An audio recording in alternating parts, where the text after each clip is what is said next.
नमस्कार दोस्तों, Indian economy का ये मेरा चौथा वीडियो होगा।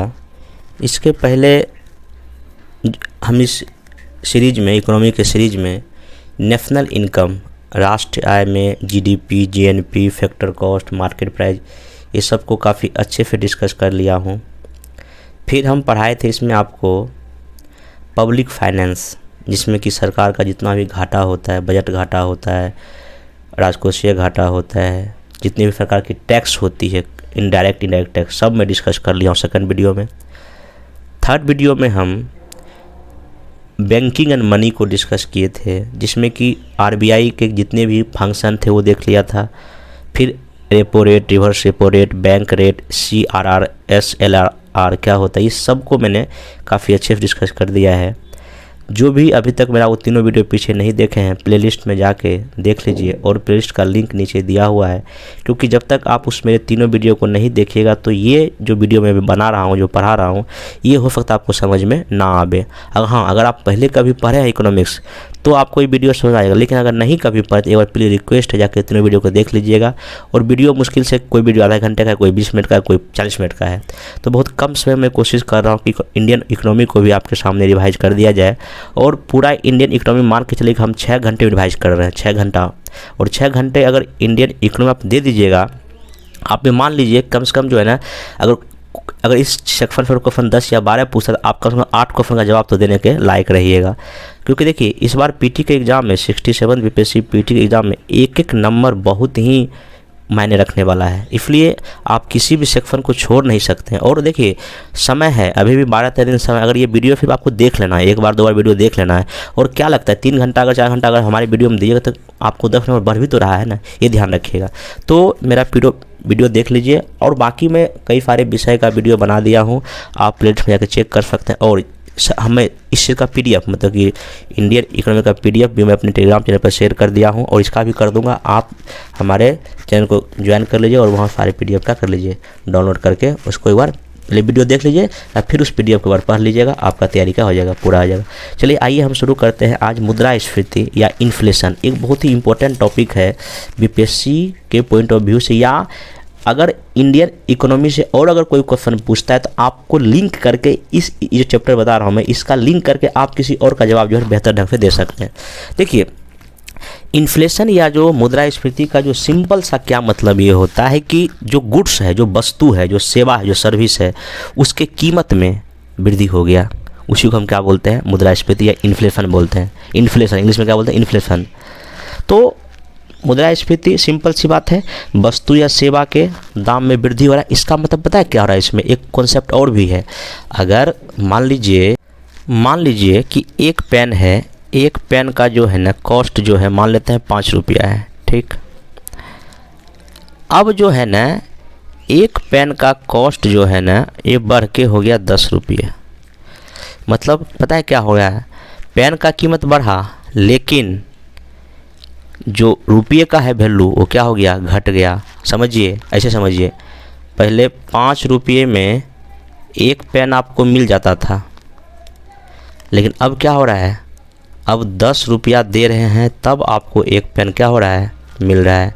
तो ध्यान रखिएगा, जब भी कभी इन्फ्लेशन या मुद्रास्फीति होती है, वस्तु या गुड्स का दाम में बढ़ोतरी होती है, लेकिन रुपये के दाम में क्या हो जाती है, कमी हो जाती है। रुपये का परचेजिंग पावर क्या हो जाता है, कम हो जाता है। ये कॉन्सेप्चुअल मैं बात बता रहा हूँ, ठीक ना। मुद्रा के मूल्य में कमी हो जाता है, क्योंकि देखिए यहीं पे आप देख सकते हैं 5 रुपये में आप एक पेन खरीदे थे, अब 10 रुपया दे रहे हैं, तभी आपको एक ही पेन मिल रहा है। इसका मतलब क्या है, रुपये का वैल्यू क्या हो गया, घट गया। आप इस तरफ ध्यान में रखेंगे। तो अब यहाँ पे आइए हम लोग पढ़ते हैं कि भाई आखिर जो मुद्रास्फीति किसी देश में होती है उसके पीछे क्या कारण है। देखिए एक ध्यान रखिए, ये वीडियो जो भी आधे घंटे का होगा, लेकिन मैं इस कॉन्सेप्ट भी बता दूंगा, क्योंकि देखिए इस चैप्टर से क्वेश्चन आपके कॉन्सेप्ट बेसिस पे पूछेंगे, तो इसलिए मैं कोशिश करूँगा कि आपको कुछ एग्जाम्पल से भी क्या कर दूँ, समझा दूँ। देखिए अब देखिए मुद्रास्फीति के जो कारक, जो फैक्टर होते हैं, 2 तरह के इसके फैक्टर हैं। एक है मांग प्रेरित, इसको होता है डिमांड पुल, क्या बोलते हैं इसको, डिमांड पुल। एक होता है ना इसका सप्लाई पुल, मतलब कि आपूर्ति प्रेरित। देखिए मांग में क्या होगा, जैसे मान लेते हैं किसी, ये पेन जो मेरे हाथ में पेन है, इस पेन का डिमांड बढ़ गया, मतलब अभी 2 बाज़ार में पेन था, लेकिन अब अचानक से 10 इसका डिमांड हो गया, तो ऑब्वियस सी बात है इसका दाम क्या हो जाएगा, पेन का बढ़ जाएगा। तो मांग प्रेरित या डिमांड पुल में पहला है सस्ती मौद्रिक नीति। देखिए मैं आपको पिछले वीडियो में बताया हूँ कि आरबीआई जो है ना आपकी हर एक कुछ महीने में अपनी मॉनेटरी पॉलिसी या एक मौद्रिक नीति जारी करती है, जिसके तहत वो repo rate, reverse repo rate, ठीक ना, फिर इसमें CRR, कैश रेशो रिजर्व या FLR, इस सब को उसका ना वैल्यू या तो घटाती है या क्या करती है, बढ़ाती है। अगर मान लीजिए आरबीआई इस सब रेट का दाम क्या कर दे, घटा दे, रेट का दाम क्या कर दे, घटा दे, तो ऑब्वियस सी बात है जब इसका रेट अगर घटाएगा आरबीआई, तो जो वाणिज्यिक बैंक है, कमर्शियल बैंक है, वो आरबीआई से अधिक लोन ले लेगी सस्ता रेट देख के। अगर वाणिज्यिक बैंक अधिक या कमर्शियल बैंक अगर अधिक लोन लेगी तो वो जनता को अधिक लोन देगी, और जनता का जब पैसा आएगा जनता मार्केट में सामान खरीदना शुरू कर देगी, तो वस्तु का डिमांड बढ़ जाएगा, महंगाई क्या हो जाएगा, बढ़ जाएगा। तो ये आप ध्यान रखिएगा, मैं कॉन्सेप्ट बता दिया, ठीक ना। उसके बाद अगला है, देखिए हमारी जो सरकार होती है वो सरकार कुछ खर्च करती है। जैसे मान लीजिए कि अगर सरकार मनरेगा में मजदूरी बढ़ा दे, अगर मान लीजिए अभी मजदूरी मान लेते हैं अभी एक मजदूर को मिलता है 300 रुपया पर महीने, फिर 300 रुपये पर डे मिलता है, 300 पर रुपीज़ मिलता है एक दिन में। अगर इसका मतलब सैलरी बढ़ा के 400 कर दे, एक दिन का 400 कर दे, ऑब्वियस सी बात है अब इस मजदूर के पास इनकम बढ़ गया, इनकम बढ़ेगा तो मजदूर का खर्चा क्या होगा, बढ़ेगा, तो मांग बढ़ेगा तो महंगाई क्या हो जाएगा, बढ़ जाएगा। तो वही लिखा हुआ है, सरकार अगर कभी सार्वजनिक व्यय में वृद्धि करता है, जैसे मनरेगा में वृद्धि करेगा तो आपका मांग बढ़ जाएगा, तो महंगाई क्या होगा, बढ़ जाएगा। एक है काले धन, अगर जब देश में ज़्यादा हो जाए, देखिए काला धन एक ऐसा पैसा है जिस पर टैक्स नहीं लगता है, मतलब कि ये चोरी छुपे पैसा है। तो ऑब्वियस सी बात है इस पैसे का यूज मैक्सिमम कहाँ होता है, सट्टे बाजार में होता है या किसी गलत काम में होता है। अगर गलत काम में होगा तो वहाँ महंगाई बढ़ जाएगा, डिमांड बढ़ जाएगा तो महंगाई क्या हो जाएगा, बढ़ जाएगा। कभी कभी हम लोग अपने सामाजिक प्रतिष्ठा के लिए अपना प्रदर्शन कर दे, हम शादी में अधिक खर्चा कर दिए, उससे भी मांग बढ़ जाता है, महंगाई बढ़ जाएगी। निवेश में वृद्धि हो गया, अगर इन्वेस्टमेंट में वृद्धि होगा तो ऑब्वियस सी बात है कि महंगाई अपना था से क्या हो सकता है, बढ़ सकता है, ये आप थोड़ा ध्यान में रखिएगा। उसके बाद जो है इसमें आपको जानना है क्या कि घाटे की वित्त व्यवस्था। देखिए अगर सरकार कभी कभी क्या करती है, जब सरकार को कभी बजट घाटा या राजकोषीय घाटा होती है तो सरकार आरबीआई को या जो है या और कहीं से वो उस घाटे को पूरा करने के लिए पैसा कहीं से लेती है, ठीक ना। तो इसमें ऑब्वियस सी बात है अगर सरकार घाटे की वित्त व्यवस्था करेगी, उसके लिए आरबीआई को कहेगी तुम पैसा दो या नई नोट छापो, तो इस समय भी आपका महंगाई क्या हो जाएगा, बढ़ जाएगा। या सरकार मान लीजिए कि सार्वजनिक करों में कमी कर दे, सरकार टैक्स में क्या कर दे, कम कर दे। अगर सरकार टैक्स में कम कर देगा तो ऑब्वियस जैसे मान लीजिए सरकार इनकम टैक्स में कमी कर दे, मान लेते हैं एग्जांपल, तो लोगों के पास पैसा ज़्यादा बच जाएगा, तो लोग अधिक खर्चा करेंगे और मांग बढ़ जाएगा, तो महंगाई क्या हो जाएगा, बढ़ जाएगा। उसके बाद है सरकार सार्वजनिक ऋण में कमी, अर्थात सरकार प्रतिभूति बेचकर रुपया जनता से नहीं लेती है। हम आपको लास्ट वीडियो में बताए थे कि आपको पता है कि हमारी सरकार जो है ना कुछ सिक्योरिटी या प्रतिभूति बेचती है। तो जैसे कि मान लीजिए कि अगर ये मान लीजिए कागज़ है, मान लेते हैं सरकार क्या बोलती है, सरकार कहती है कि मान लो कि ये कागज़ एक प्रतिभूति है और सरकार इस कागज़ पे वैल्यू लिख दिया, मान लीजिए 10 लाख रुपया लिख दिया सरकार ने, और सरकार ने कहा कि जो जनता अभी इसको हम खरीदेगी वो उसको हम 9 लाख में देंगे, जनता को कितने में देंगे, हम 9 लाख में देंगे। लेकिन जब हम इसको पुनः जब खरीदेंगे सरकार बोलेगी तो हम 10 लाख में ही खरीदेंगे, मतलब यहाँ 1 लाख का जनता को फायदा हो रहा है। तो अगर सरकार इस प्रतिभूति को बेचेगी तो ऑब्वियस सी बात है सरकार जनता के पास जो पैसा है वो अपने पास ले रही है, जनता के पास पैसा क्या हो जाएगा, कम हो जाएगा, तो वो सामान क्या होगा, कम खरीदेगा। तो यही है, अगर सरकार इस तरह की प्रतिभूति अगर नहीं खरीदती है तो भी जो है ना महंगाई क्या हो जाएगी, बढ़ जाएगी। तो यहाँ लिखा हुआ है जब प्रतिभूति बेचकर रुपया जनता से जब सरकार नहीं लेती तो आपका क्या होता है, महंगाई बढ़ जाता है। अगर जनसंख्या में वृद्धि हो जाती है, यहाँ से जनसंख्या आपका क्या हो जाएगा, मुद्रास्फीति क्या जाती है, बढ़ जाती है, ध्यान रखिएगा। अगला आइए सप्लाई पक्ष में देख लेते हैं क्या क्या इससे। देखिए सप्लाई में मान उत्पादन कम हो गया, उत्पादन कम होगा तो क्या होगा, सप्लाई कम हो जाएगा वस्तु का और महंगाई क्या हो जाएगा, बढ़ जाएगा। अगर मान लो किसी चीज़ का काला बाजारी होगा, जैसे मान लो आपको पता है हमारे देश में प्याज आलू का बहुत अधिक काला बाजारी हो जाता है, वहाँ भी महंगाई बढ़ जाता है। सरकार की कर नीति, मतलब अगर सरकार मान लीजिए कर बढ़ा दे, टैक्स बढ़ा दे किसी चीज़ पे, तो ऑब्वियस सी बात है, मान लो कि किसी कच्चे वस्तु या किसी पदार्थ पर टैक्स बढ़ाएगा तो उत्पादन कम हो जाएगा, तो कीमत क्या है, बढ़ जाएगा, ये ध्यान रखिएगा। उसके बाद देखिए इसमें इम्पोर्टेंट जो एक है, सरकार अगर मान लीजिए कभी आरबीआई अगर मान लीजिए कभी कठोर मौद्रिक नीति लागू कर दे, अगर आरबीआई अगर कठोर मौद्रिक नीति जारी कर दे, मतलब रेपो रेट रिवर्स रेट सब बढ़ा दे, तो उस कंडीशन में भी सप्लाई लोगों के पास, मतलब कि कंपनी के पास पैसा कम जाएगा, सप्लाई कम हो जाएगा, तो मांग क्या हो जाएगा, बढ़ जाएगा। एक है सब्सिडी में कमी। देखिए सब्सिडी में कमी का मतलब ये है कि अगर आपको पता है कि हमारी सरकार कई चीज़ों पे सब्सिडी देती है, मान ली खाद पे देती है या पीडीएस के दुकान में जो है ना आपको सरकार क्या देती है, सब्सिडी देती है। तो अगर मान लीजिए सरकार सब्सिडी ना दे, सरकार जो है ना सब्सिडी ना दे, तो तब भी क्या हो जाएगा, आपका महंगाई बढ़ जाएगा। क्योंकि देखिए सरकार जो सब्सिडी देती है, तो अगर सरकार सब्सिडी नहीं देगी तो ऑब्वियस सी बात है जनता जो है ना जाके बाज़ार से सामान खरीदेगी, तो यहाँ भी महंगाई आपका क्या हो जाएगा, बढ़ जाएगा। और अगर हमारे देश की सरकार अगर मान ली निर्यात बढ़ जाए, कभी एक्सपोर्ट क्या हो जाए, बढ़ जाए, अगर निर्यात बढ़ेगा तो ऑब्वियस सी बात है क्या होगा कि हमारे देश का सामान बाहर चला जाएगा और हमारे यहाँ बचेगा नहीं, सप्लाई कम हो जाएगा, तो महंगाई क्या हो सकता है, उस कंडीशन में बढ़ सकता है। आप ये ध्यान रखें। बाकी कुछ और भी होते हैं कारण, जैसे मान लीजिए कि मजदूरी लागत बढ़ गया, परिवहन लागत बढ़ गया, कच्चे माल का लागत बढ़ गया, और अप्रत्यक्ष करों में जब वृद्धि होगा तो यहाँ भी आपका महंगाई क्या हो जाएगा, बढ़ जाएगा। ये इंपॉर्टेंट है, इसको आप देख लीजिए। अब देखिए मुद्रास्फीति का कुछ कुछ प्रकार होता है, गति के आधार पर होता है, कितना उसका रेट, इन्फ्लेशन रेट है। जैसे कि मान लीजिए एक होता है जब देश में महंगाई की दर 2% से कम हो, तो उसको हम बोलते हैं क्या, रेंगती हुई मुद्रास्फीति, मतलब कि क्रीपिंग इंग्लिश में बोलते हैं, जब 2% कम हो। चलती हुई मुद्रास्फीति कब होता है, जब ये 2 से लेकर 10% क्या हो, महंगाई की दर हो। एक होता है गैल्पिंग इन्फ्लेशन, ये क्या होता है, जब मुद्रास्फीति 2 डिजिट में हो जाए, जब कितना या 2 अंकों में हो जाए। और एक होता है हाइपर इन्फ्लेशन, ये सबसे ज़्यादा जब मुद्रास्फीति 3 अंकों में पहुंच जाए, इसको क्या बोलते हैं हम लोग, हाइपर इन्फ्लेशन, ठीक ना। अब देखिए मुद्रास्फीति को मापने के लिए एक कॉन्सेप्ट यूज किया जाता है, ध्यान रखिएगा।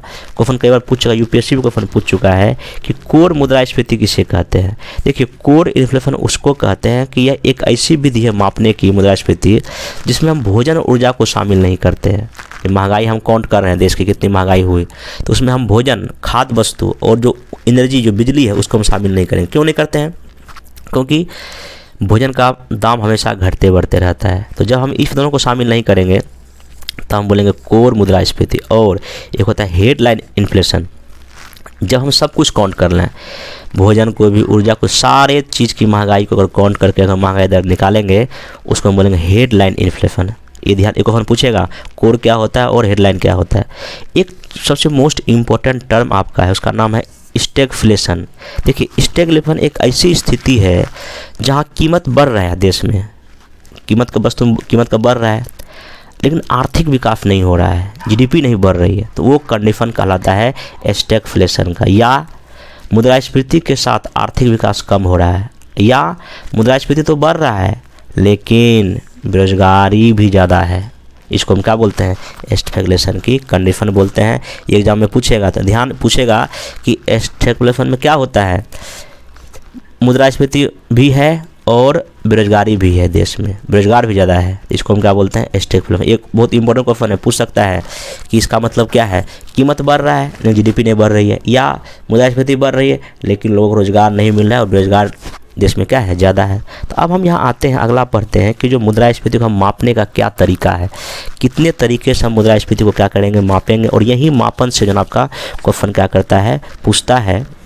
तो यहाँ देखिए हम मेनली 2 देखेंगे, हालांकि है तो कई फाइल, लेकिन हम 2 पर मेनली फोकस करें क्योंकि यही 2 से क्वेश्चन आता है।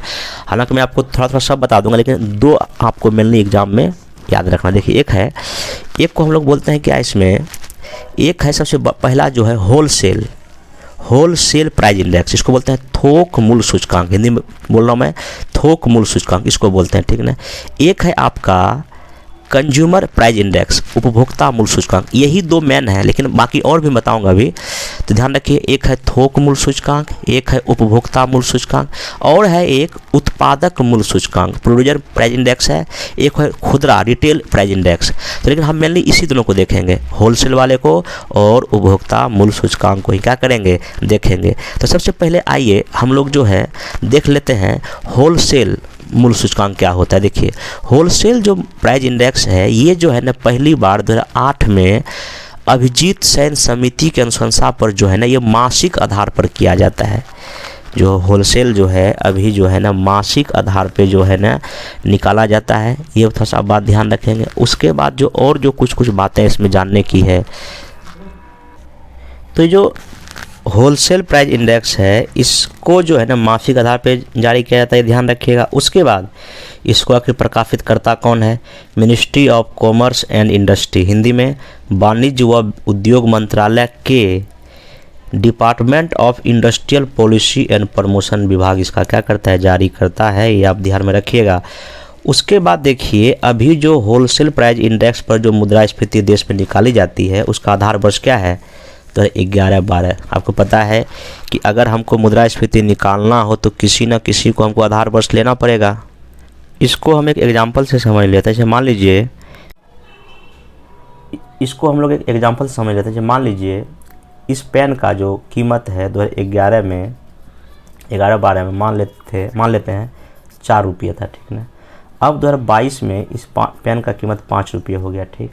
तो हम कैसे निकालेंगे मुद्रास्फीति, तो क्या करेंगे, अभी जो प्राइस है 5 माइनस 4 और किस आधार पे, 11 के आधार पे यहाँ डिवाइड 4 करेंगे और मल्टीप्लाई कितना कर देंगे, 100 कर देंगे। कितना होगा, 5 में जगह 4 1 बच जाएगा, अपॉन 4 हो जाएगा, इंटू कितना हो जाएगा 100 और ये कट जाएगा 25। मतलब 25% इसकी जो है ना महंगाई क्या हुई है, बढ़ी है। यही होता है बेस ईयर। तो इसलिए अभी जो है ना हमारी सरकार जो है ना होलसेल प्राइस का जो है ना निकालने का आधार वर्ष क्या लेती है, 2011-12। इसके पहले 4 और 5 था। होलसेल प्राइस इंडेक्स जब भी सरकार निकालती है तो उसमें हमारे देश के सारे वस्तुओं को, मेजर आइटम को वो 3 भाग में बांटती है। होलसेल प्राइस में 3 समूह बनाए गए हैं वस्तु का। पहला है इसमें प्राइमरी आर्टिकल्स, प्राथमिक वस्तु, दूसरा है ईंधन और बिजली, और तीसरा आपका है विनिर्माण उत्पाद या मैन्युफैक्चरिंग प्रोडक्ट है, ठीक ना। तो ध्यान रखिएगा, अभी जो होलसेल प्राइस इंडेक्स जो निकलता है हमारी सरकार अभी लगभग जो है ना, लगभग एग्जैक्ट ही डेटा है ये, 697 वस्तु को शामिल करती है, आइटम को शामिल करती है। 697 आइटम को शामिल करती है क्या, होलसेल प्राइस इंडेक्स निकालने के लिए, जिसमें कि प्राइमरी के लिए 102 वस्तु शामिल किया गया है। प्राइमरी के 102 गुड्स को शामिल किया गया है। फ्यूल और पावर में इसमें 19 को शामिल किया, जैसे कोयला हो सकता है, गैस हो सकता है, इसको भी शामिल किया गया है, ठीक ना। और विनिर्माण उद्योग में इसमें अभी तक हमारी सरकार 555 वस्तु को शामिल करके जो है ना पूरा आपका ये होल्डेक्स प्राइस क्या करती है, निकालती है। तो ध्यान रखिएगा, होलसेल प्राइस में सरकार अभी पूरे वस्तु को 3 भाग में बांटा है, प्राइमरी आर्टिकल्स, फ्यूल और पावर, और मैन्युफैक्चरिंग प्रोडक्ट। अब यहाँ ध्यान ये रखना है, इसमें जो मोस्ट इम्पोर्टेंट एग्जाम में पूछेगा कि इसमें होलसेल प्राइस इंडेक्स में सरकार जो है सेवा को शामिल नहीं करती, सर्विस को शामिल नहीं करती। बहुत मोस्ट इम्पोर्टेंट बात है, सेवाओं को इसमें शामिल नहीं किया जाता है, ये बात आप ध्यान में रखिएगा। और देखिए एक चीज़ क्या है कि थोक मूल्य सूचकांक का एक कमी ये भी है, ये तो थोक कीमत पर निकाला जाता है, जबकि हमारे देश में लोग तो मैंने खुदरा सामान खरीदता है ना, ये लिखा हुआ है थोक कीमतों पर आधारित यह होता है, जबकि थोक कीमतों में ज़्यादा परिवर्तन नहीं होता है, जबकि आम जनता खुदरा मूल्य से ज़्यादा प्रभावित रहता है हमारे देश में। इसलिए जो है इस जो थोक मूल्य सूचकांक को उतना बेहतर हम लोग नहीं मानते, सरकार भी उसे नहीं मानती है, ध्यान रखिएगा। उसके बाद जो है ना नेक्स्ट चलते हैं हम लोग, यहाँ पे दूसरा जो इंडेक्स हम लोग पढ़ेंगे, कंज्यूमर प्राइस इंडेक्स। देखिए जो कंज्यूमर प्राइस इंडेक्स है, जो उपभोक्ता मूल्य सूचकांक है, इसमें सबसे पहली बात तो ये जान लीजिए, इसका आधार खुदरा पे किया जाता है। ऑब्वियस सी बात है, कस्टमर के पास जो वस्तु सेवा पहुंच गया उस पर इसका किया जाता है। तो 2012 के पूर्व जो है ना, जो उपभोक्ता मूल्य सूचकांक को 4 प्रकार में बांट के निकालते थे, जैसे कि CPI एट इंडस्ट्रियल वर्कर, औद्योगिक मजदूर के लिए अलग निकलता था, CPI एट कृषि मजदूर के अलग निकलता था, CPI ग्रामीण मजदूर के लिए अलग निकलता था, CPI शहरी गैर गैर शारीरिक परिश्रम के लिए अलग निकलता था, लेकिन अब इसको हटा के अब जो है ना 2011 से CPI की नई श्रृंखला जारी की गई है, उसमें 3 ही शामिल करते हैं, एक पूरे ग्रामीण क्षेत्र की मुद्रास्फीति, शहरी क्षेत्र की और एक संयुक्त क्षेत्र की। तभी ध्यान रखिएगा ये सारों कैटेगरी घटा अभी हम लोग क्या कर दिए हैं, सिर्फ CPI को या कंज्यूमर प्राइस इंडेक्स को हम 3 आधार पे ग्रामीण, शहरी और एक संयुक्त पर क्या करते हैं हम लोग जारी करते हैं। आप ये थोड़ा ध्यान में रखेंगे। और देखिए यहाँ हमने क्या किया, यहाँ जो है वस्तु को कितने भाग में बांटा है, खाद्य और पेय पदार्थ में, पान तंबाकू में, वस्त्र में, आवास में, ईंधन में, मिश्रित वस्तु और सेवा, मतलब कि कंज्यूमर प्राइस इंडेक्स में हम लोग सेवा को भी शामिल करते हैं। ये बहुत ही मोस्ट इम्पोर्टेंट आपको फैक्ट बता रहा हूँ, लेकिन जो थोक मूल्य सूचकांक हम लोग सेवा को शामिल नहीं करते हैं। आप ये बात ध्यान में रखेंगे। अब जो मैं आपको दोनों में डिफरेंस बता रहा हूँ, होलसेल में और कंज्यूमर में क्या मेनली अंतर, देखिए इसे मिनिस्ट्री ऑफ कॉमर्स के द्वारा निकाला जाता है, किसको, वाणिज्य और उद्योग मंत्रालय इसको प्रकाशित किया जाता है। इसे Ministry of Statistics and Programme Implementation और जो केंद्रीय सांख्यिकी संगठन जो CSO है उसने वो मिलके इसको जारी करते हैं, मतलब कि सांख्यिकी और प्रोग्राम कार्यान्वयन मंत्री और CSO मिलके उपभोक्ता मूल्य सूचकांक को जारी करती है। और इसको कौन करती है, होलसेल प्राइस को वाले को ministry of commerce and industry प्रकाशित करता है। यही क्वेश्चन पूछेगा एग्जाम, सीधे पूछेगा, यही आपको ध्यान रखिएगा। होलसेल वाले में हम लोग वस्तु को सिर्फ शामिल करते हैं और कंज्यूमर वाले में हम लोग वस्तु और सेवा दोनों को शामिल करते हैं, ध्यान रखिएगा। उसके बाद यह निर्माता या थोक दर पर ज्ञात किया जाएगा, ऑब्वियस सी बात है, और यह उपभोक्ता की कीमतों पर ज्ञात किया जाता है। इसमें सब मिला के 697 वस्तु को शामिल किया जाता है और इसमें ग्रामीण क्षेत्र के 448, शहर के 406 वस्तुओं को शामिल किया जाता है, ध्यान रखिएगा। मतलब इसमें अधिक है, ओवरऑल इसमें अधिक है वस्तु का शामिल किया जाता है, ठीक है। यहाँ सेवा भी आता है, ध्यान रखिएगा। इसका आधार वर्ष भी वही है, इसका आधार वर्ष 2012 है, इसका 11-12 है, इसका क्या है 12 है, ध्यान रखिएगा। और एक चीज़ ध्यान रखिएगा, होलसेल प्राइस क्या करती है, अर्थव्यवस्था की प्रारंभिक कीमत मापती है। क्यों, देखिए होलसेल में तो क्या वस्तु बन के कंपनी से जस्ट निकला है, इसका मतलब क्या है, ये प्रारंभिक कीमत हो गया। लेकिन ये जो है ना अंतिम वस्तु को मापता है, मतलब कि अब वो वस्तु अंतिम उपभोक्ता तक आ गया है, अब उपभोक्ता उसको यूज करेगा, इसलिए अर्थव्यवस्था की अंतिम कीमत को मापता है और ये ज़्यादा अच्छा होता है, ठीक ना, ध्यान रखिएगा। अब देखिए जो मैंने अभी तक होलसेल प्राइस इंडेक्स और कंज्यूमर प्राइस इंडेक्स पढ़ा, उसके अलावा अभी वर्तमान में जो सबसे मोस्ट इम्पोर्टेंट इंडेक्स का नाम है index of industrial production. Hindi में इसको बोलते हैं कि औद्योगिक उत्पादन सूचकांक। औद्योगिक उत्पादन सूचकांक ये हमारी सरकार जारी करती है, ये नई श्रृंखला है जिसमें क्या करती है, लेकिन IPP एक का उपयोग सरकारी एजेंसियां, विभागों सहित सार्वजनिक एजेंसियों द्वारा किया जाता है। इसमें वित्त मंत्रालय, RBI आदि नीतिगत उद्देश्यों के लिए शामिल होते हैं, मतलब कि ये सबसे बेहतर हमारे देश में भी है। अखिल भारतीय IPP डेटा का उपयोग तिमाही आधार पर विनिर्माण क्षेत्र के सकल मूल्य वर्धित अनुमान के लिए किया जाता है। मतलब कि ये जो है ना, अगर हमारे देश में अगर मान लीजिए कोई अनुमान लगाना हो कितना GDP बढ़ा, कितना क्या हुआ, इसका प्रयोग किया जाता है, इस इंडेक्स का प्रयोग किया जाता है। और इसका आधार वर्ष क्या है अभी, तो 11 और 12 है। और देखिए जो IP निकलता है, मतलब क्या औद्योगिक उत्पादन सूचकांक जो निकलता है, इसमें 8 कोर इंडस्ट्री को हम लोग शामिल किए हैं। क्वेश्चन UPSC पूछा था, ये BPSC भी पूछ सकता है कि IPP में कितने सेक्टर को हम लोग शामिल करते हैं, 8 कोर इंडस्ट्री को हम लोग शामिल करते हैं। और ध्यान रखिएगा इसमें 8 क्या है, देखिए कोयला क्षेत्र को शामिल करते हैं, कच्चा तेल को, प्राकृतिक गैस को, रिफाइनरी उत्पाद को, उर्वरक को, इस्पात को, सीमेंट और बिजली को। ये 8 आधार पे जो है ये इंडेक्स निकाला जाता है। इसमें कितनी महंगाई हुई है ये बात आप ध्यान में रखिएगा। ये 8 याद रख लीजिए, कोयला, कच्चा तेल, प्राकृतिक गैस, रिफाइनरी उत्पाद, उर्वरक, इस्पात, सीमेंट और बिजली। ये क्वेश्चन UPSC भी पूछ चुका है और यहाँ भी पूछने का ज़्यादा आपका चांस है। एक कॉन्सेप्ट समझ लीजिए आप लोग, ये GDP डिफ्लेटर ये क्या होता है, इसको बोलते हैं हम लोग GDP अवस्थितिक। हिंदी मत समझिए, इंग्लिश समझिए। GDP डिफ्लेटर इसका मतलब क्या होता है, इसमें मान लीजिए कि ये हमको ये निकालते, ये क्या होता है, ये रेशियो होता है किसका, GDP एट करेंट प्राइस पे, चालू मूल्य पे, upon GDP at base price पे। मतलब सिंपल समझिए, ऐसे करके अगर आप करेंट प्राइस पे GDP निकालें, मान लीजिए 10 रुपया निकला, मान लेते हैं कितना रुपया, 10 रुपया निकला, और आप आधार अगर बेस ईयर पे निकालेंगे, मान लीजिए आपके जीडीपी निकला 5 रुपये, तो कितना हो गया 2 रुपया। मतलब कि आपका ना ये 2 जो इसका 100 से गुना कर दिया इसमें 200 हो जाएगा। तो इसका मतलब क्या है, जीडीपी डिफ्लेटर जो आपका है कितना है 200% है। सिंपल ध्यान एक क्वेश्चन पूछेगा जीडीपी डिफ्लेटर हम कैसे निकालते हैं, ये रेशियो होता है जीडीपी एट करंट प्राइस का, जीडीपी एट बेस प्राइस का, और इससे भी आप महंगाई क्या कर सकते हैं, निकाल सकते हैं। देखिए ऑब्वियस सी बात है, बेस प्राइस हम क्यों लेते हैं, ताकि कितना एक्चुअल वृद्धि हुआ वो जान सकें। इसलिए अगर एक बार हम जीडीपी निकाल लेंगे बेस ईयर पे, एक बार निकाल लेंगे चालू मूल्य पे, क्योंकि उसमें महंगाई जुड़ा रहता है, तो दोनों का रेशियो निकाल लेंगे तो हमको कितना जीडीपी डिफ्लेटर हुआ वो हमको क्या हो जाता है, निकल जाता है। अब देखिए जो मुद्रास्फीति होगा किसी देश में उसका क्या इम्पैक्ट पड़ेगा, क्या प्रभाव किस पर पड़ेगा, यहाँ से भी क्वेश्चन पूछता है। जैसे कि देखिए पॉजिटिव इम्पैक्ट किस किस पर पड़ेगा आप देख सकते, मैं समझा देता हूँ। देखिए पहला जो ऋणी है, जो लोन लिया है, उस पर क्या पड़ेगा, अच्छा प्रभाव पड़ेगा। कैसे, देखिए जैसे मान लेते हैं कोई एक व्यक्ति है, उसने क्या किया है 2000 रुपया लोन लिया है किसी से, कितना लिया है 2000 रुपया लोन लिया है। मान लीजिए 1 वर्ष बाद क्या हो गया कि ये व्यक्ति जो लोन लिया है, जिससे लोन लिया है, उसको ये गया पैसा वापस करने के लिए, तो 2000 रुपया जमा करेगा, और जो इसका ब्याज होगा वो भी क्या करेगा, वो जमा करेगा।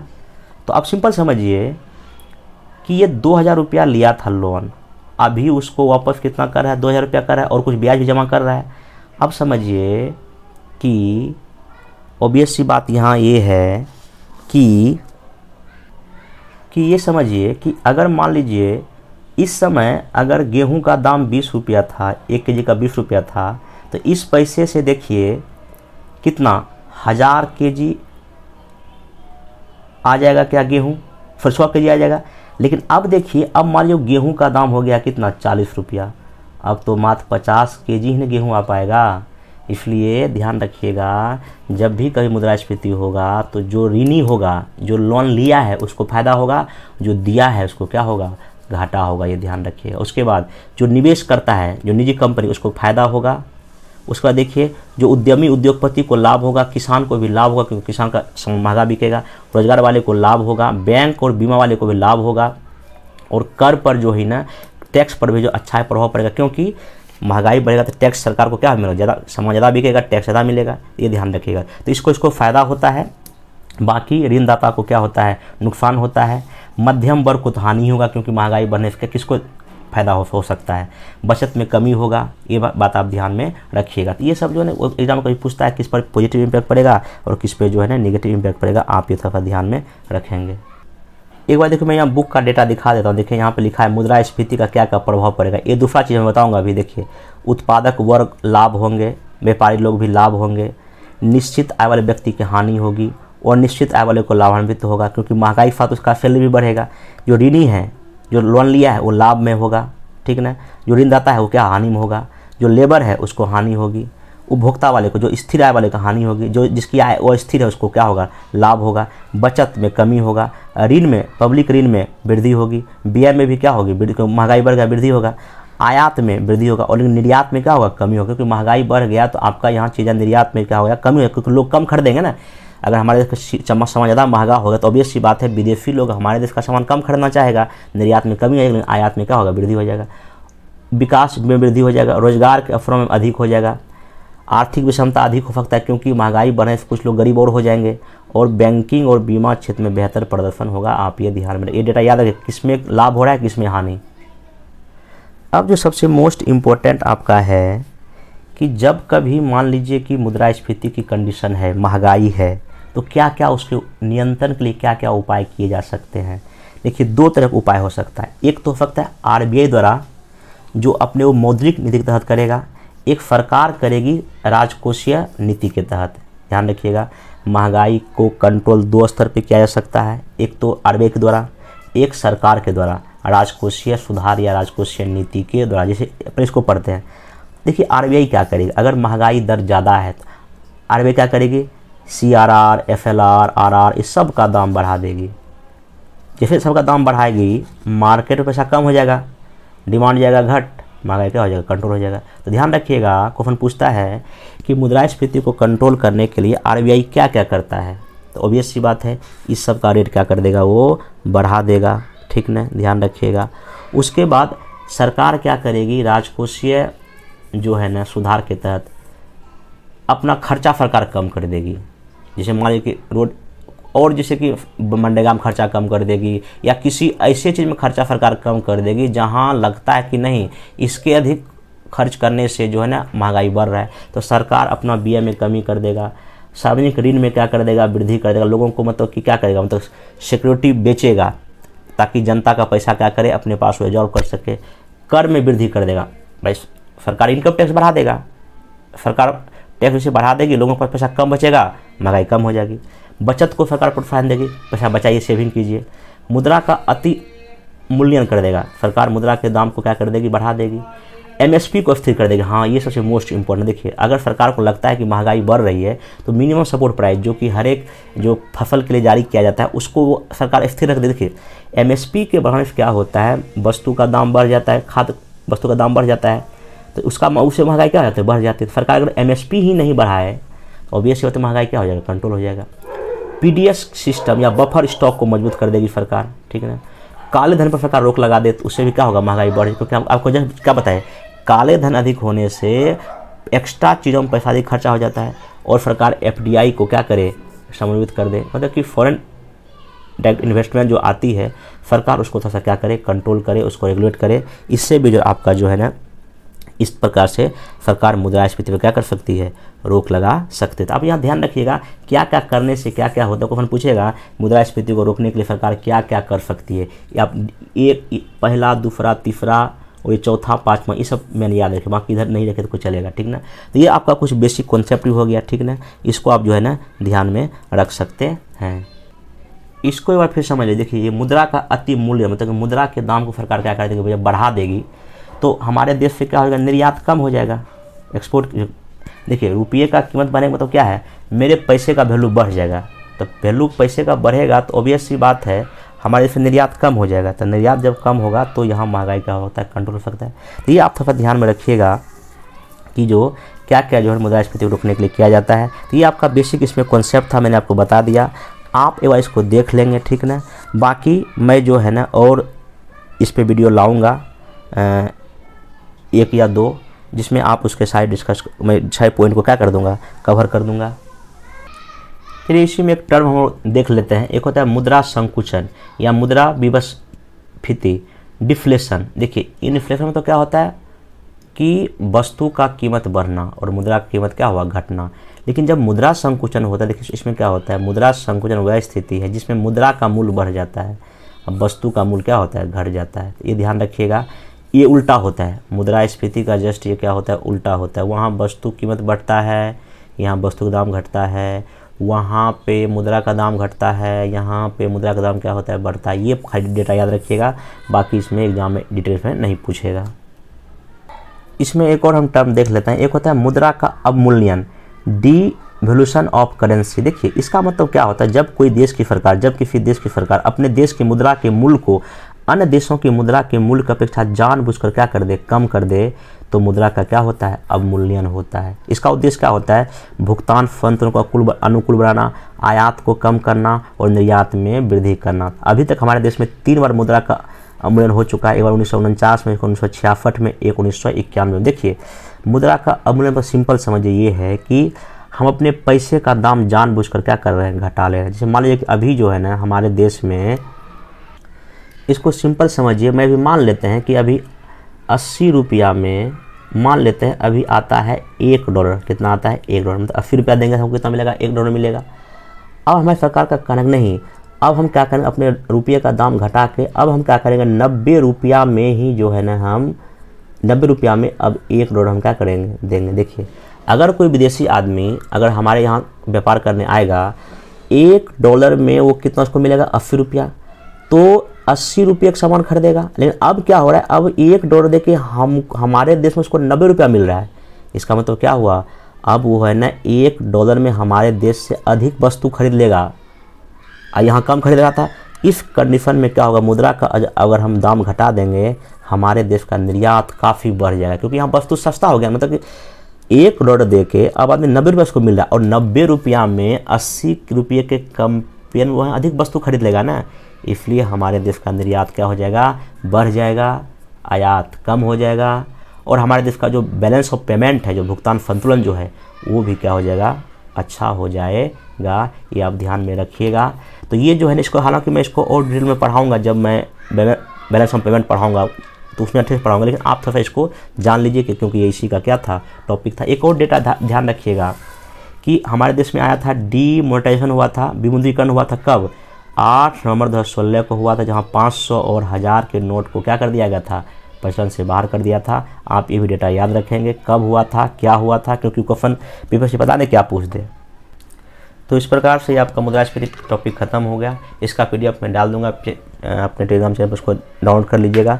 बाकी इसमें 2 वीडियो और बना दूंगा, एक तो बैलेंस ऑफ पेमेंट का बना दूंगा, और बाकी जितने भी इकोनॉमिक्स में फैक्ट हैं लुसेंट का या और बुक का, मैं एक ही साथ एक वीडियो में कर दूंगा, जो लगभग अभी मतलब समझिए 2 घंटे का वीडियो और होगा इसमें। तो आप इस सारे वीडियो को देख लीजिएगा, तो इससे बाहर एक भी क्वेश्चन एग्जाम में नहीं आएगा।